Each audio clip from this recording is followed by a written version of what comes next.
Hello दोस्तों, कैसे हैं आप सब बढ़िया होंगे। फ़िलहाल अभी डीएलएड का डेट निकल गया है बिहार में। डीएलएड फर्स्ट ईयर एग्ज़ाम का हो चाहे सेकेंड ईयर का हो। सेकेंड ईयर का 24 तारीख से है, 24 जुलाई से, और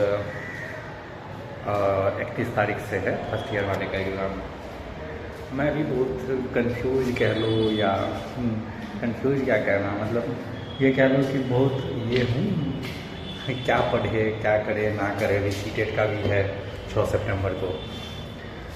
इधर इसका है। तो एक मैम थी, हमने मैम से पूछा कि मैम कैसे तैयारी करनी चाहिए हम लोगों को कि जिससे अच्छा तरीक़ा से ये डीएलएड का एग्ज़ाम भी निकल जाए।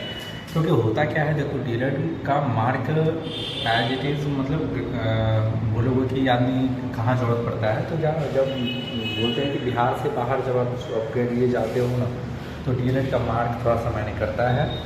चाहे सेंट्रल का एमबीएस, केवीएस, ये सारे एग्ज़ाम जो होते हैं ना, केंद्रीय विद्यालय हो, नवोदय विद्यालय हो, ये सब विद्यालय की एग्ज़ाम सब होती है। उसमें आपके डीएलएड में या कितना मार्क आया हुआ है ये मैटर करता है।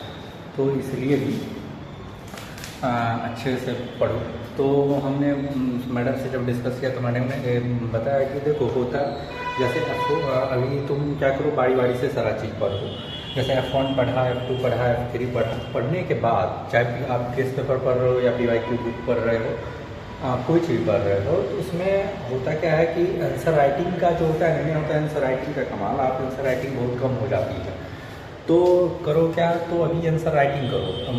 एक टाइम डिसाइड कर लो कि जैसे अभी लंच से पहले या 2-4 घंटा भी पढ़ लिए सुबह में, और उसके बाद 2-3 घंटा लिखेंगे, 2 घंटा भी लिखेंगे। एक क्वेश्चन ले लो या 2 क्वेश्चन ले लो, फिर उसको डिटेल में लिखो कि कैसे लिखोगे, वो क्या अप्रोच रहेगा।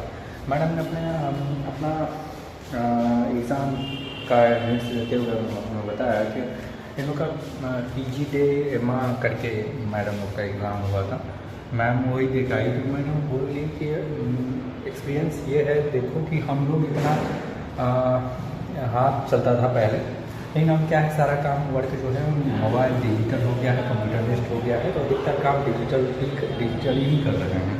तो उस कारण क्या हो रहा है, आपकी स्पीड तो स्लो हो गया हमारा, और लिखने का प्रैक्टिस छूट गई। दूसरा ये चीज़ अब हम ध्यान दे रहे हैं, क्योंकि उसमें ना वहाँ पे जब हम एग्ज़ाम दे रहे थे तो बहुत दिक्कत हो रही थी, मतलब लिखने में, क्योंकि प्रैक्टिस छूट जाता है। एक बार आप 10-10, 20-20, 25-25 पेज लिखना पड़ेगा आपको। जैसे ग्रेजुएशन का एग्ज़ाम ले लो, तो वहाँ पे आपको लिखना पड़ता है,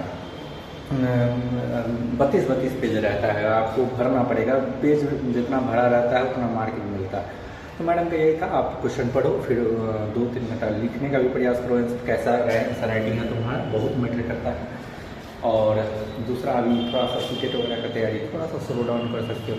वही हमने सीनियर भैया सबसे भी अपना गाइडेंस चाहा कि भैया कैसे किया जाए, कैसे सेकेंड ईयर वाले। तो बोले कि अभी पढ़ो, अब तो पढ़ना चाहिए ही, क्योंकि अब लास्ट है एग्ज़ाम का समय, और हम लोग भी पढ़ रहे हैं। जैसे एक कुमार गौरव सर के यूट्यूब पे हैं टीचर, और उनका जो होता है ना वीडियो, बोलते हैं लास्ट नाइट एग्ज़ाम फाइट करके आता है, आप ज़रूर देखिएगा, क्योंकि जब एग्ज़ाम से पहले आता है उनका वो वीडियो। और जैसे जैसे समय निकलता है उनका वीडियो वगैरह देखा करिए, सबको फ़ायदा होगा। और आपको हम फर्स्ट ईयर सेकेंड ईयर में क्या क्या F1 F2 सबका जो है क्वेश्चन कितने मार्क का रहता है, वो सब सारा आपके सिलेबस वाले बुक में दिया रहता है। और होगा तो हम इस पर भी अपलोड कर देंगे।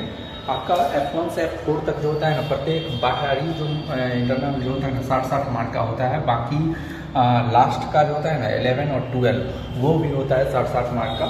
और ये बीच वाला जितना भी हो जाता है ना, वो सब आपका रह जाता है कितना मार्क का, इधर 15-15 मार्क का शायद रहता है, ऐसा ही करके रहता है। आपको हम वो अपलोड कर देंगे, एग्जैक्ट आपको मालूम चल जाएगा, और उसी अनुसार तैयारी करिए कहाँ कैसे कैसे समय देना चाहिए। और मेन आंसर राइटिंग का ही होता है, आप कितना डेकोरेटिव वे में लिख सकते हो। हम सभी वही ध्यान दे रहे हैं, आप ही दे। चलिए, बेस्ट ऑफ लक।